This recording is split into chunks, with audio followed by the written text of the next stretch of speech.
Hello, good morning, good afternoon, wherever you are. I'm Oded Israeli, Chief Marketing Officer of Wawiwa Tech, and I'll be your moderator in today's webinar, Career Coaching and Navigating Professional Pathways. This is a joint webinar by IVETA Global and Wawiwa Tech. And let me introduce Dr. Julie First Bowie, to welcome you on behalf of IVETA. Hi, Julie. Hello, Oded, and good morning, everyone, or good afternoon, or good evening, depending on where you are located in the world. And welcome to the second in our webinar series. Today's webinar will, as Oded said, will be on career coaching and navigating professional pathways.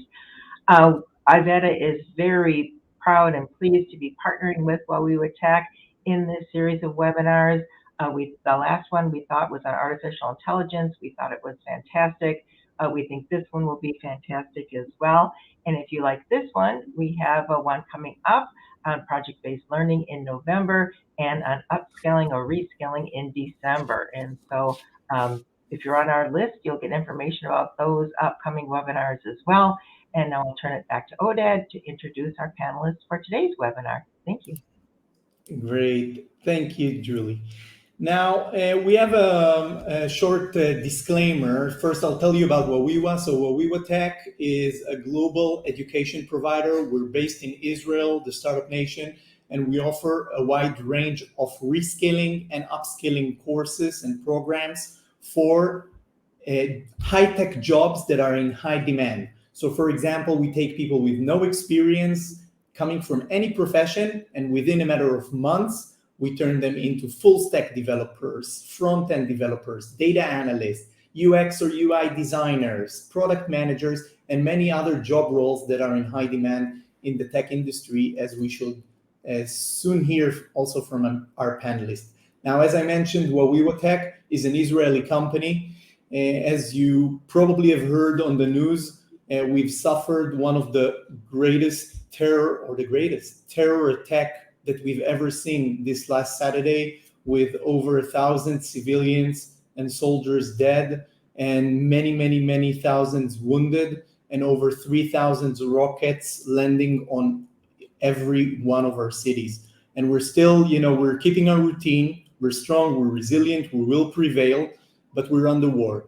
So I'm just giving this disclaimer also for you to know that if suddenly during the webinar there's an alarm, I'm going to mute myself, and me and Eliraz, who's one of our panelists, also based in Israel, we need to run with our families to the shelter, to the safe room, and that might happen. I hope it doesn't, but if it does, bear with us, and Julie will take over the moderation of this webinar. But we're hoping that we'll have a quiet, peaceful hour to speak about career coaching. Let me introduce you to our two fabulous, esteemed speakers, Dr. Sheila Jacobs and Mr. Eliraz Blau. Dr. Sheila Jacobs is the Chancellor and Chief Academic Officer at Arkansas Tech University, ATU, on the Ozark Campus. And under her leadership, the university inaugurated a groundbreaking career coaching program designed to help students identify and map out their professional trajectories. Dr. Jacobs holds a doctorate in education leadership and numerous coaching certifications. Dr. Sheila, thanks for joining us today. Thank you very much. It's good to be here and talk about career coaching. Thank you. And Mr. Eliraz Blau is the Industry Relations Manager at Ono Academic College. It's one of the largest academic institutions in Israel. And as part of his job, Eliraz mentors and coaches students on building their CVs, preparing for job interviews, and impressing employers. I'm going to mute you again, because I hear myself twice.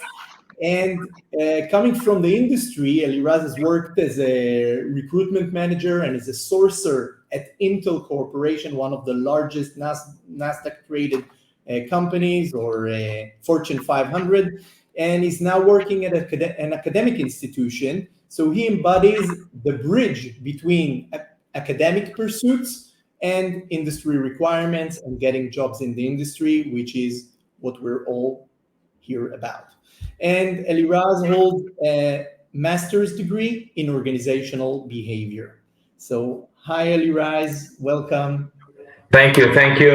Great to be here. And in general, with what's going on, and also talking about career coaching and development. Great. Thank you for being with us despite the circumstances. Okay, I'm going to introduce myself a bit. So, of course, I'm the moderator here as a representative also of Wawiwa, who's a joint sponsor of this event. But also, I'm a professional butterfly and been to different roles in my career as a marketeer, as a product manager, as a strategy consultant, as a pizza delivery boy. That was long time ago. And I hold a bachelor and a master's degree in law and a master's degree in business administration. And I've seen university and coaching programs like the ones that you're going to speak about change my life. And now I'm also giving back, volunteering to guide new immigrants to Israel in their professional pathways and connecting them to networks here. So that's a bit about me, but you're the guests of honor. And I'd like to start with you, Dr. Sheila, with the basics. Like, what is career coaching? How would you define this term? Career coaching is the process of an individual who is working, educating, and supporting students to achieve their post-secondary career goals through intensive hands-on programs and what we call wraparound services, including increased exposure to work-based learning experiences, greater self-awareness through aptitude assessments, not just interest, but aptitude as well, increased exposure to job shadowing, internships, focused career and technical education, and then just a greater awareness of job opportunities and resources that are available to them and how to leverage those resources. So it seems like each part of your answer we could expand to a world of its own, and processes for career coaching might look different. So maybe can you take us through what a typical career coaching process looks like and feels like at ATU? Sure. The beginning point for our career coaches is getting to know the students. And we have what we call an intake form, and that intake form has a lot of valuable individualized information on the student, going back to the aptitude assessments and the interest, also looking at the academic background of the student, what he or she has or hasn't done yet in their secondary pursuits. We have an approach that is tailored to the individual needs. And so the components of that individualized student success plan include not only results of aptitude and interest tests, but also courses that would be aligned to the stated career goal, realizing, we have to realize that those goals can change, but we want students to have relevant exposure to courses that are aligned to his or her goal. We also consider, financial resources that are available to students. And, many students don't know the steps to take to get to where they want to go. And so we outline those steps to take to achieve the goals. We help provide the students with contact information, who to contact, so we're increasing their network of people. We also, on the student success plan, outline potential work-based learning opportunities and accelerated learning opportunities, and all of this around SMART goals for the individual. SMART acronym, which is like a specific, etc. Do you want to explain these for our audience who's not familiar with the SMART framework? basically what we look at with those goals is that, are they measurable? If it may be something as simple as, sometimes our career coaches work with students who really have no vision of what a career path looks like, and so we start with very specific, small, measurable, articulated goals that they can see, get a taste of success. And as they check off, the small goals, then we can go on to some bigger goals. I know we're going to talk about some of the challenges, but one of the challenges with some students is getting them to think a little broader. Maybe they haven't had much conversation around what they want to do with their life, or the kind of lifestyle they want to have, the kind of career that they might want to have. And so those measurable goals are important to get a taste of success. Maybe just before we hear from Eliraz also about the coaching approach at Ono on the other side of the world, can you tell us a bit about your audience? Who are these students or maybe candidates that you're serving with the coaching program at ATU, and how many people are we talking about at large? Sure. We currently employ 12 career coaches that serve a total of 12 school districts. And we also have one career coach that is serving at a secondary career center. And that particular secondary career center serves over 23 high schools. So when I actually sat down and went through, okay, how many students currently does the program serve? And this is only our second year. We're serving over 10,000 students with the program. We have schools that are as large as, the high school, having a population around 1,400. And then we have schools with a very small population, maybe 300 or 400 students in grades. Even about high school students who come to the career coaching department at ATU and consult with you guys on what do I want to do with my life and how I'm going to get there. Yes, the career coaches are actually housed or officed at the districts. But yes, they meet with individual students in these districts that they serve. They also do group sessions in these districts that they serve. Okay. Let me switch to Eliraz. So Eliraz, maybe we'll start on the opposite way. Maybe we'll start with an introduction to Ono Academic College. How many students do you have? What are your focus areas? And from there, go to telling us about your career coaching approach. Ono Academic College is if not the biggest, one of the biggest academic institutions in Israel. Students number it's about 14,000 students.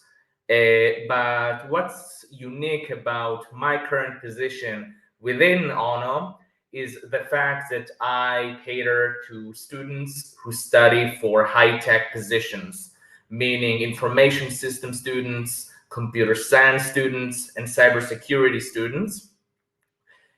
Because one of the things that Ono realized is that the career pathway and the industry for high tech is a bit different from other professions. We have a general career coaches for example, nursing and marketing jobs, but I'm specifically catering for high tech students. And these number 250, something like that, 300.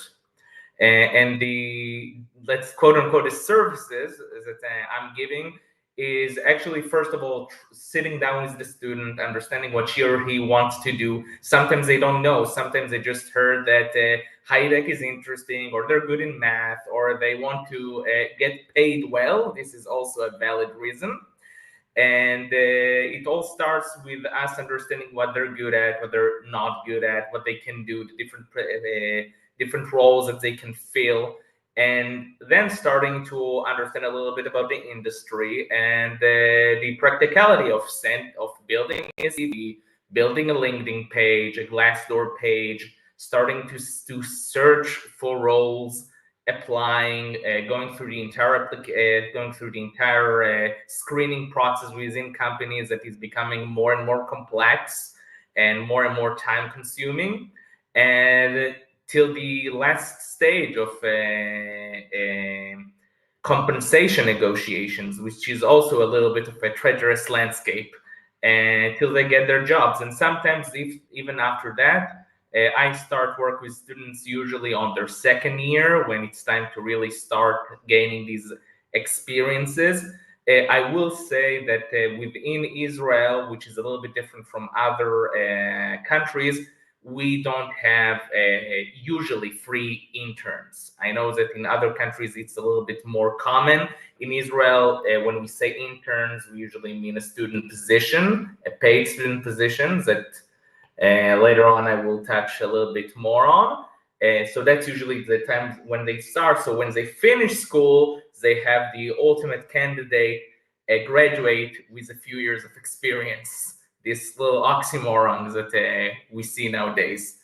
Absolutely. Yeah. Absolutely. And I know that you tailor your programs also so that students get hands-on experience in programming and running projects even during their academic degrees.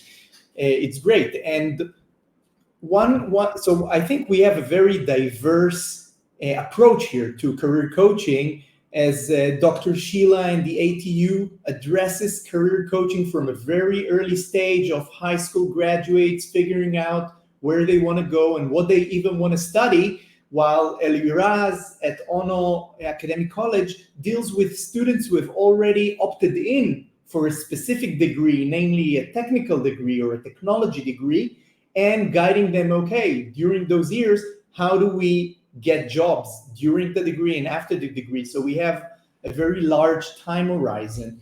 And I would ask you first, like, how do students hear about you? How do you engage with them? How do you make sure that they come not for a single session, but for a process to undergo all the different steps that Dr. Sheila and you, Eliraz, have talked about? It doesn't end in a 1 hour session, I guess.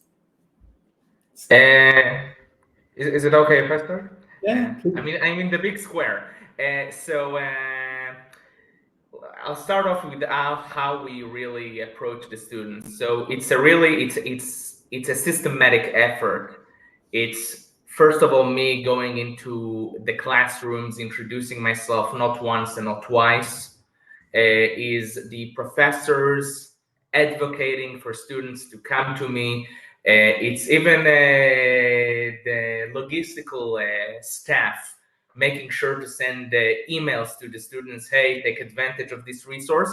Because one of the reasons that we need so many touch points with these students is that a lot of times they don't understand the value of starting to work early, of gaining experience. They think in chunks. They say, first of all, study. I'll get my A pluses, or here it's 90 pluses, and then I'll start work. And in today's economy, yes, this is not how it works.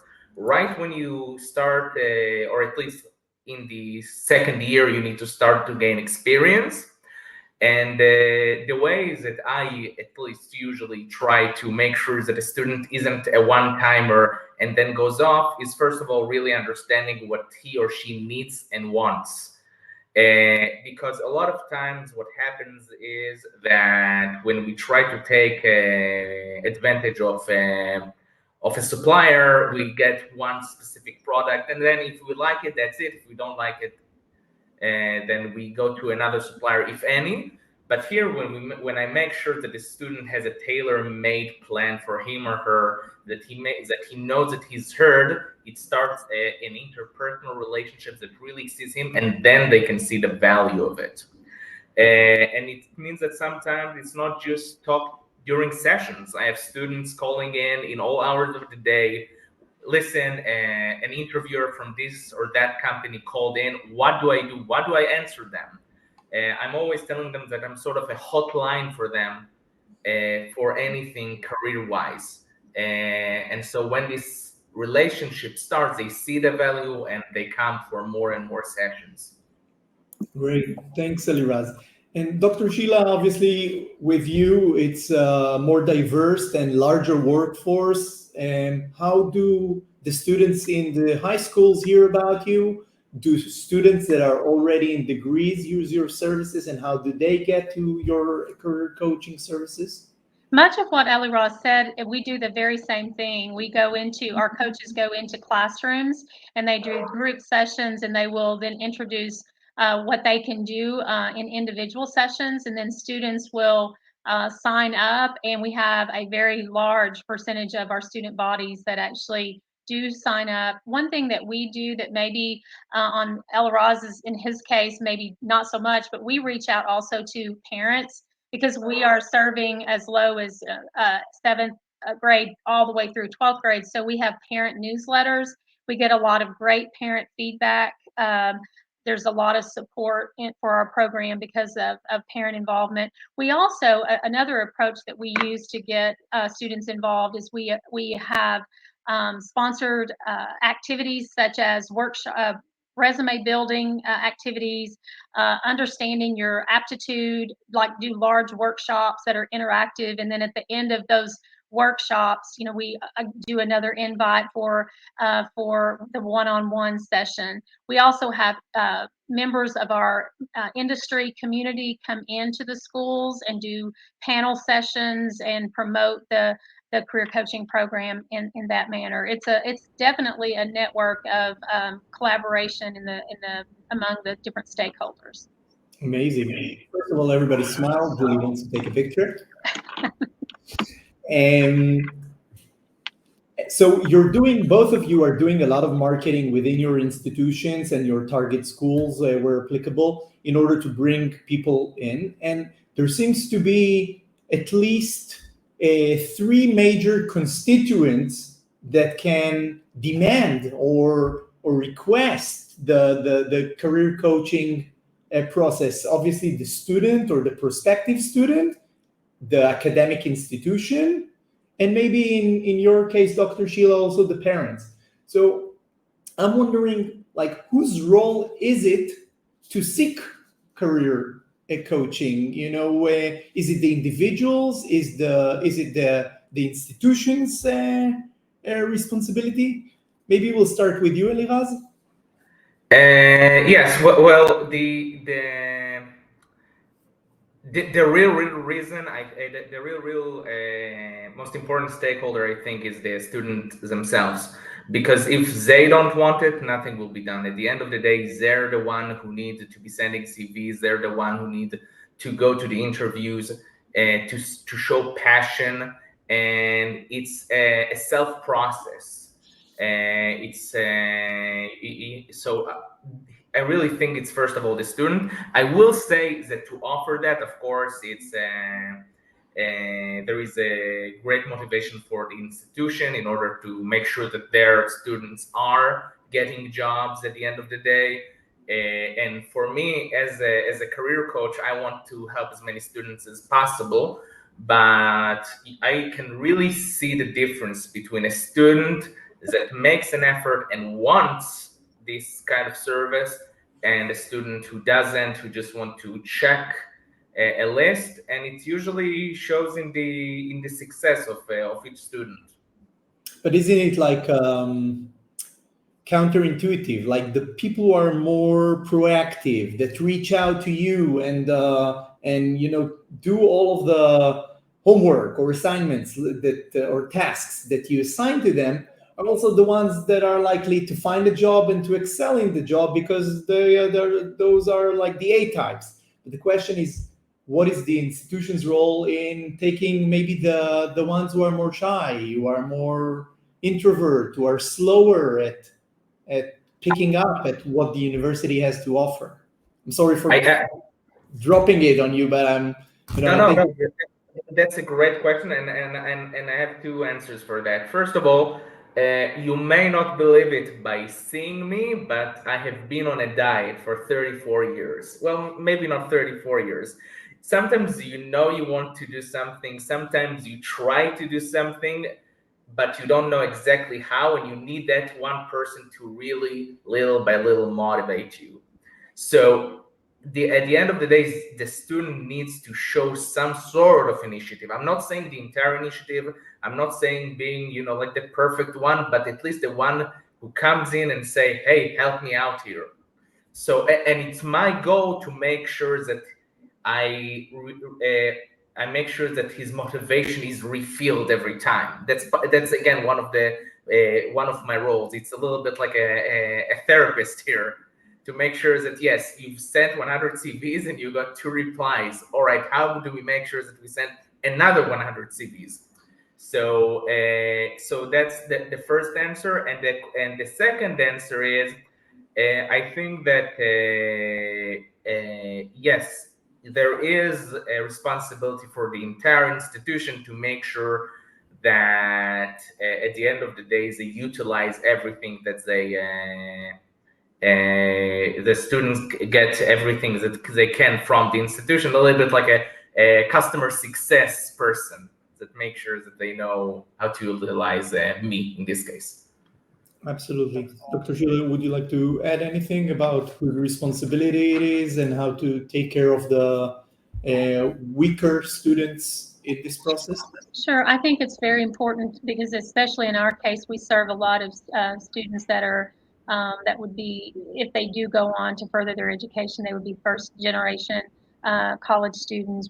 I think it's very important that the institution takes ownership in promoting the program and showing the benefits of it. And I would add one group to that list of stakeholders that you name, and that's our industry partners. Because when these industry partners come into the schools and partner up with the career coaches and with others in the school, and they speak directly to the students and they share their stories and their success, it goes a long way with motivating the student. It gives them hope. It makes them say, well, oh, he did that. He started at that very low level and he's worked himself up to be the plant manager. We've had a lot of cases like that where industry partners have shared their very motivating stories. And so the institution promoting that collaboration with all stakeholders and not working in a silo, I think is critically important that the institution buys into that idea. Amazing. And one question that I have is like, what makes an effective career coach? How, you're employing Dr. Sheila, 12 people in this position. You've obviously seen people who have been coaches and are no longer coaches.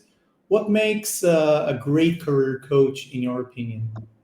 I would say the spirit of inquiry, where you really are curious and you want to understand where the student is. And so maybe realizing that you don't have all the answers, but you know the right questions to ask. So it's important for a career coach to have that spirit of inquiry and being an active listener and also a questioner. Obviously, communication skills are very important.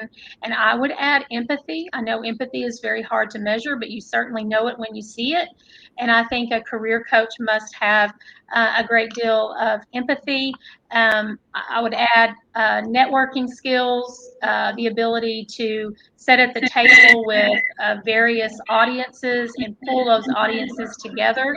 And then I would also add confidentiality. There are times when it's very important that the career coach realizes that there is some measure of confidentiality. And I know Alirez may comment on the technical proficiency, but there's also some need for the career coach to have some technology proficiency. They may not be the expert, but they're willing to learn and go out of their own comfort zone. And that's in order to use technology in the coaching job function, or is it because many of the placements are in technology roles or in the technology industry? I would say both.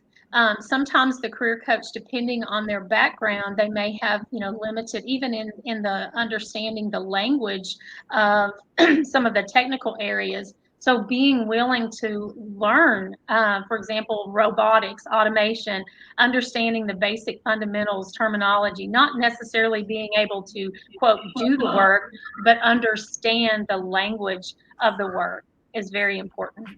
Amazing. Eliraz, what makes a great career coach in your opinion? First of all, sounds tempting. You can't talk about yourself, but I can vouch that you're a great person.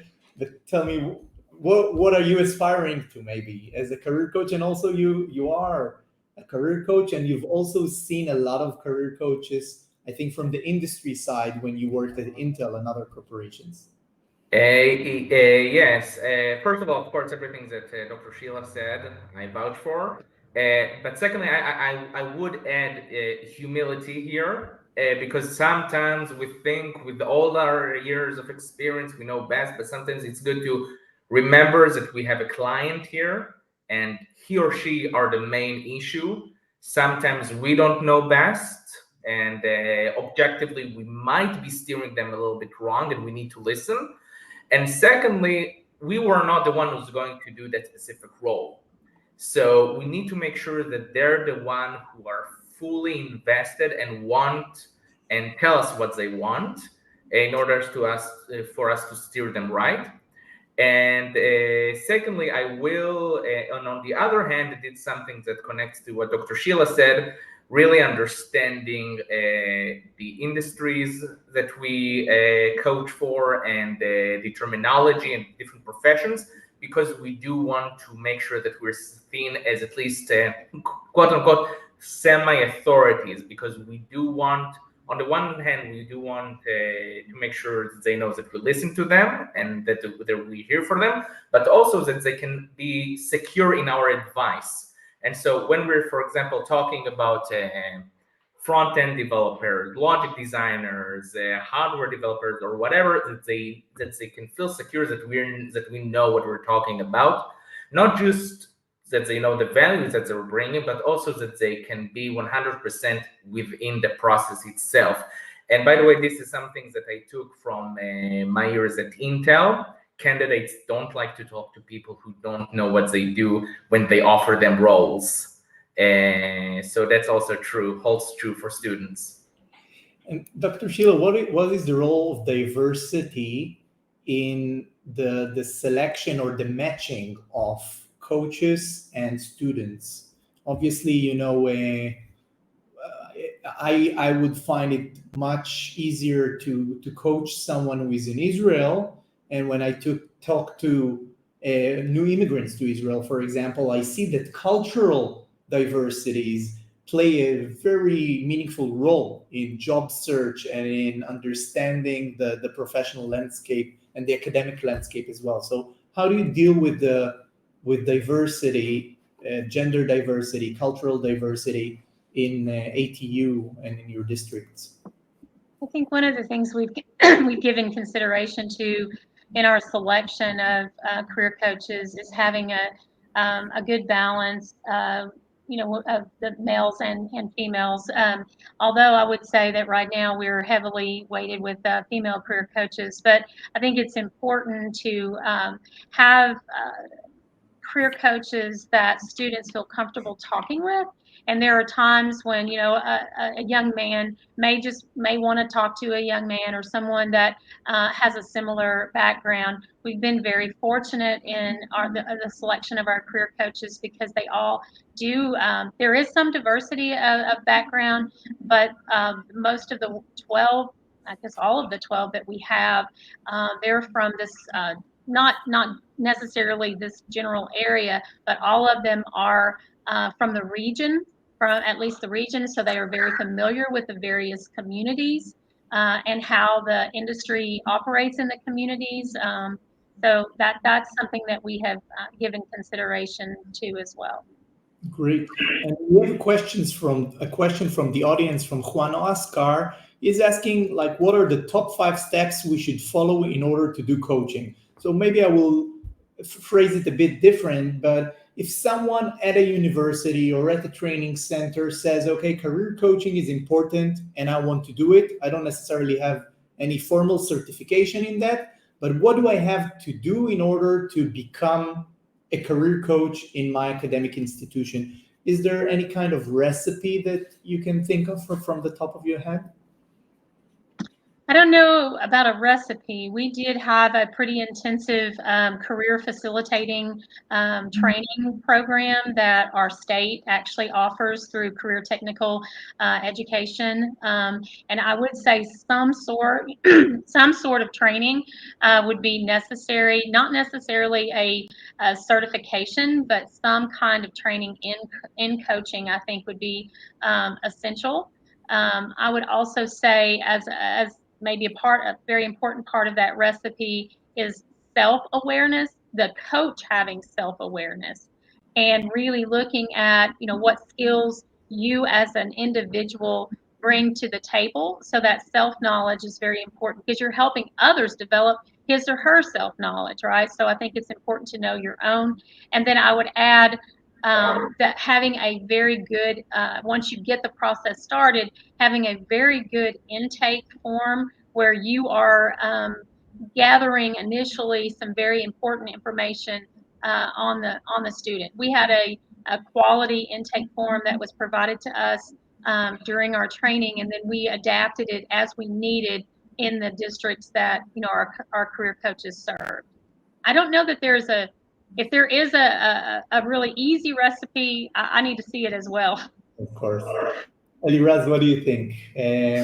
If Yeah. you obviously started the function of career coaching for tech in Ono Academic College, so maybe this recipe is like, what are the first steps that you took, although you have a lot of experience in the field, what are the first couple of steps that you took in order to establish this function at Ono?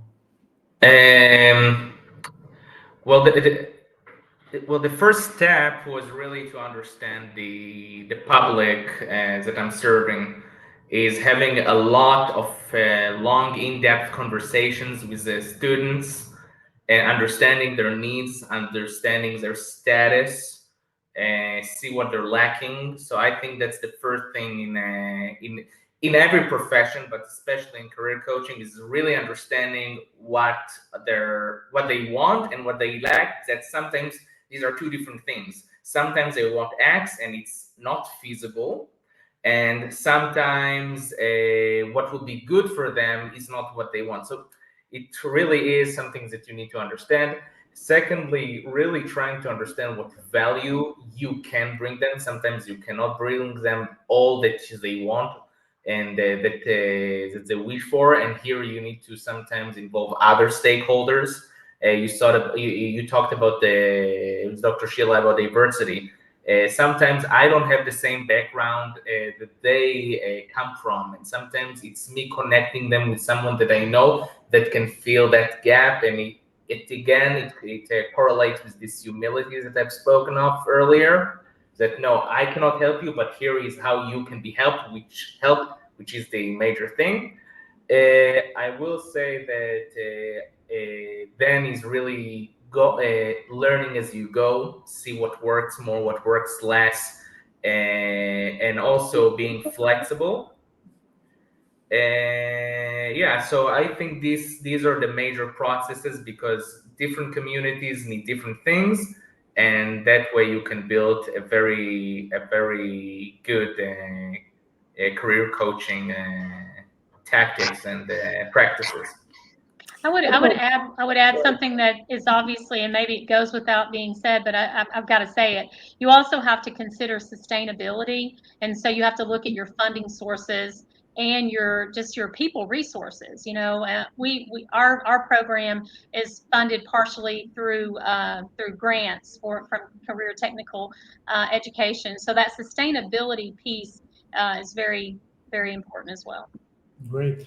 And maybe should we go to like a success story to take us through a very individual story without names, of course, but of someone who went through the coaching programs in both your institutions, either, and where they ended up.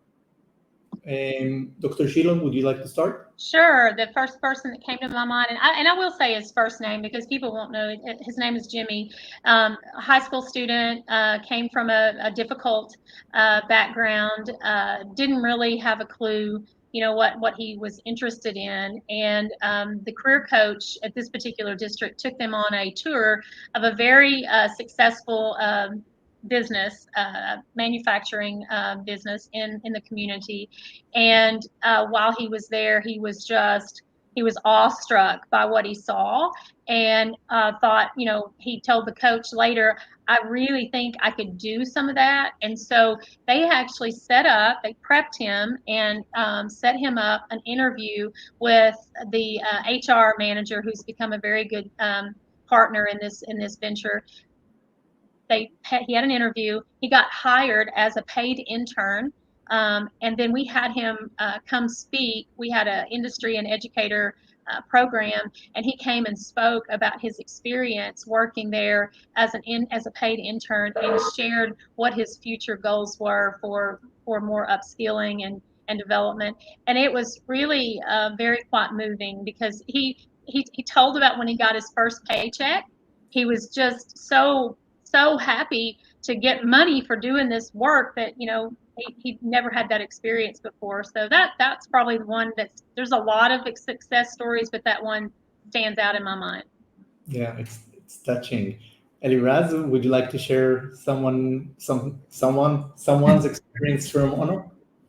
Yes, it's a little bit different, because at Ono we sometimes have people who want to make a shift from one profession to another. Sometimes they do have some sort of experience, but they want a degree to help them develop their career. And I actually had a student who had like a few years from the Army, a few years of experience from the Army, and also like a practical engineering degree, and also a little bit of fear from the industry itself as a product manager. And for some reason, he couldn't get a job. And he was so confused why he couldn't get a job. He even gave his CV for someone who was paid to edit his CV. And he approached me for a little bit of an advice. And I realized that, first of all, the way he presented himself was wrong. He didn't stress his strength, and he was a bag of goodies, but he didn't know how to show it correctly. He didn't know how to really interact with hiring managers and recruiters in an efficient way.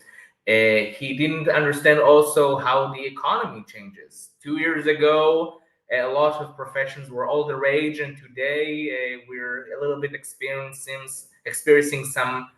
a little bit of a down here in Israel when it comes to different professions. And he also needed a little bit of a shakeup to understand, wait a minute, maybe my expectations aren't real.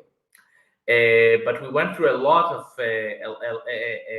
both technical journeys and also personal journeys. And at the end of the day, he found a job that he was extremely happy for.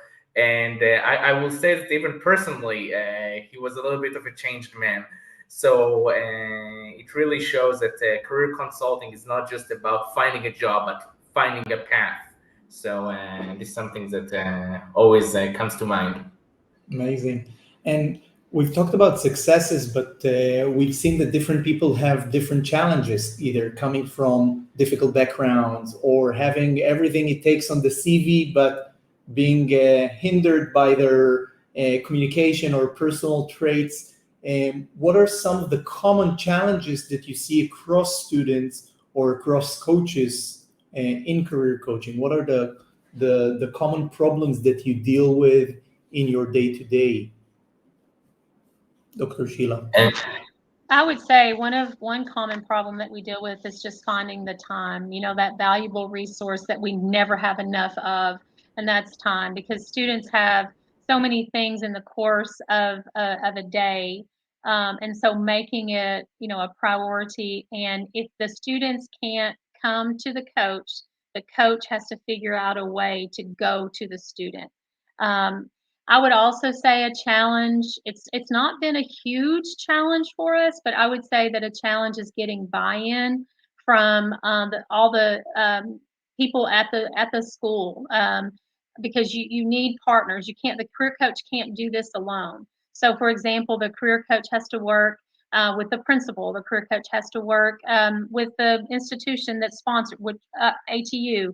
We also have counselors in the schools, and so there has to be that alignment of working together, and that can be sometimes a communication challenge. I've heard horror stories and other programs of turf wars.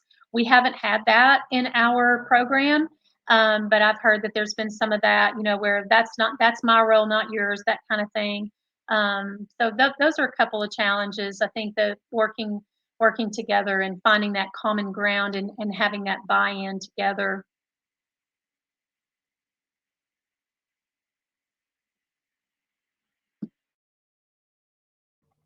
I think you're on mute, Oded.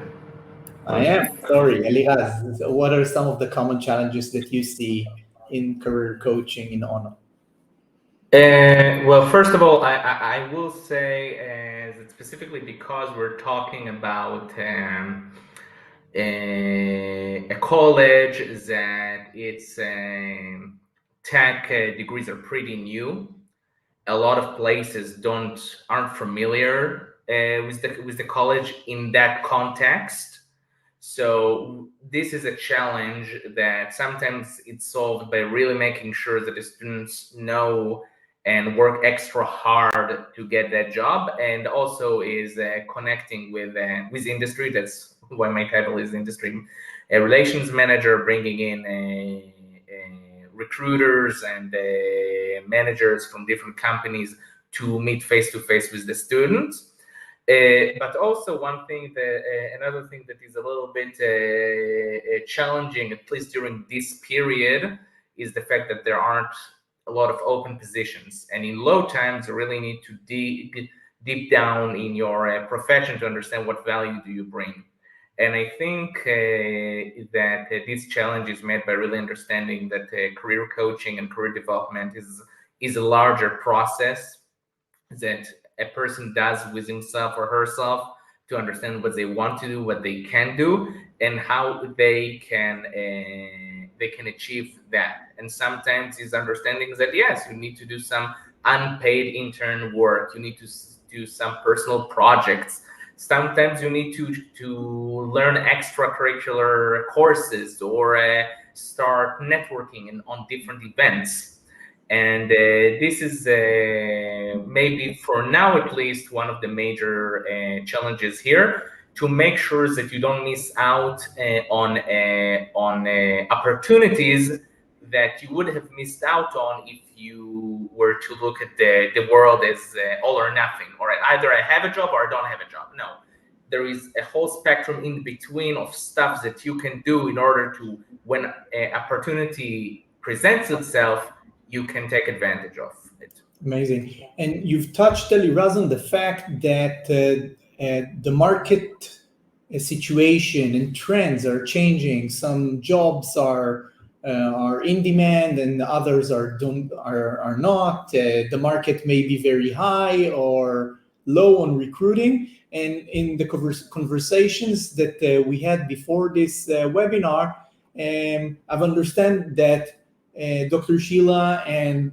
at Ozark and across Arkansas has a very large demand for students and employees. And in Israel, we're seeing the high-tech industry at the current low because of global trends and also some of the things that Israel is going through. Maybe we'll start with you, Dr. Sheila. How do you adapt yourself to the highs and lows of different industries and different times when it comes to career coaching? I think the first thing we have to know, have to understand, are those highs and lows. So what are the trends? What are the market trends? So for example, even in the area of AI, and robotics and automation, understanding what those trends are so that we can not only coach our students, but influence adaptations in curriculum. I mean, we haven't really talked about that, but there's a real need to look at, for example, every institution we have general education goals. And when you look at what those general education goals are, they're very applicable to what the workforce is saying that they need more of, right? So it's kind of reframing that conversation and then looking at how we're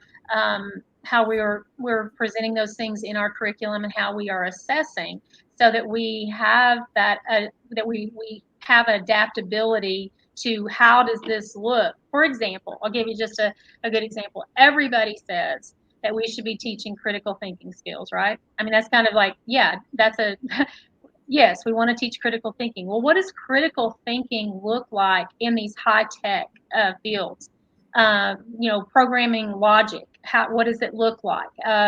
And so having those conversations embedded, not as a separate part of the educational process, but embedded in the educational process, is critical if we really are adapting ourselves to the changing market. We can't keep doing the same things over and over and expecting different results. That doesn't even make any sense, right? So a career coach has to be one of the influencers in that, not the only person, but an influencer in how we are even adapting our curriculum and our practices overall. Absolutely. Eliraz, how do you adapt with the highs and lows of demand for tech talent? Well, first of all, it touches upon my, let's say, how I look about career coaching. That career coaching really is finding a person's path, and when you have highs, it's easy. You just need to help as many students as possible to write their CVs, sending them, having a one-on-one coaching about how to pass interviews. But in the lows is really trying to, first of all, really acquaint them with the different industries and different roles. Some things that we would have skimmed through because we need to start sending CVs right away. We can really dive deep into, and also taking advantage of different career development methods that aren't sending CVs. As I said, doing personal projects, like for example with GitHub, or trying to go into as many meetups as possible, working on your networking skills, even volunteering in your own field of choice. For example, if you're a UI or UX developer, maybe there is a charity who's trying to create an app and you can team up with them. Maybe open a profile on Fiverr, for example. Really trying to understand how to open a student mind into different possibilities that they didn't think of because they're new. They don't understand how it needs to be done. And so this is a process. So this is in the low, you have a different you just have a different set of goals. So now your goal isn't for the student to find a job. Your goal for the student to have the self, to have the quote unquote backbone to go into a meetup and start talking to people that they don't know. Yeah. Maybe confidence, now their goal, skill, yes, the confidence, entrepreneurship. Someone, Arthur, in the comments said that in Malawi, TVET is with an E for entrepreneurship. So maybe in times of low employment, people need to start their own businesses and not wait for some enterprise to employ them. Yes, exactly. So, for example, it's on the same categories. For example, opening a Fiverr page, like being a pro bono, or just offering your services, as an independent contributor.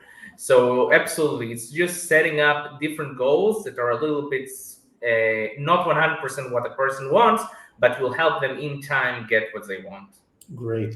We're reaching towards the end of the hour, so I would like to finish with one last question, and we might have time for a question or two from the audience. So if you have any questions, please feel free to write them down in the chat. But my question for you would be, what advice would you give to other universities, other colleges, other training centers who are looking to implement career coaching initiatives in their institutions? what can they do in order to facilitate such functions? Dr. Sheila. I would say first understand your audience. Know your region, understand your audience and who you will be serving. Define clear objectives for your program, and part of defining those clear objectives is setting those metrics. What metrics are you going to be looking at to evaluate your program? And of course, would you like to give an example of well, yes.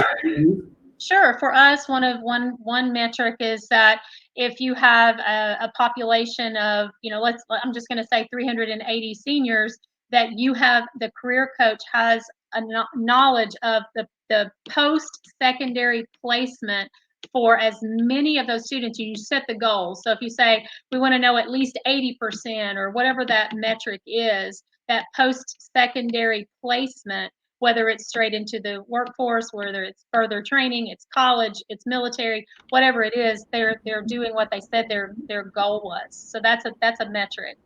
It's a given to say that implementing a program, it is essential that you hire the right people, qualified coaches, and that you have someone who is really kind of leading the charge and pulling all these things together, because it's a tremendous task.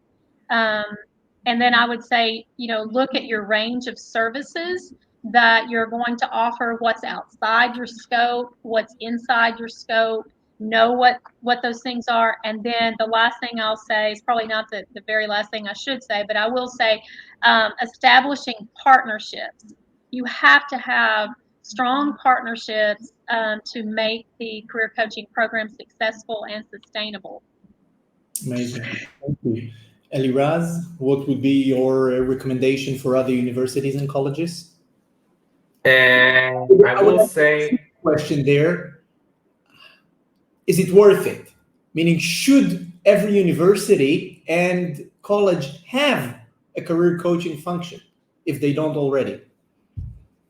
Well, as someone who is employed, I will say yes. Just kidding. Well, I do think it's important, because it's important on two fronts. First of all, students really don't know how to navigate the outside world, especially as generations go. I don't want to badmouth any generation or anything like that, but at least I see that a lot of the younger generations don't really know how to navigate that. They need that, even for their own confidence, they need that someone that will help them.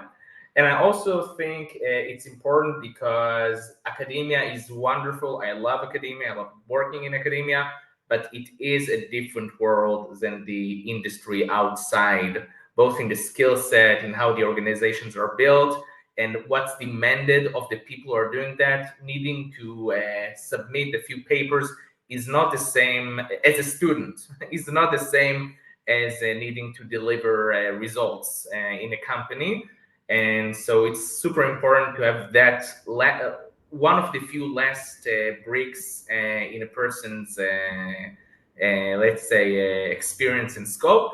And it's extra important because at the end of the day, when you look at someone's CVs, he has a lot of lines. There are only 2 or 3 lines that is the academia. All the rest is usually the experience.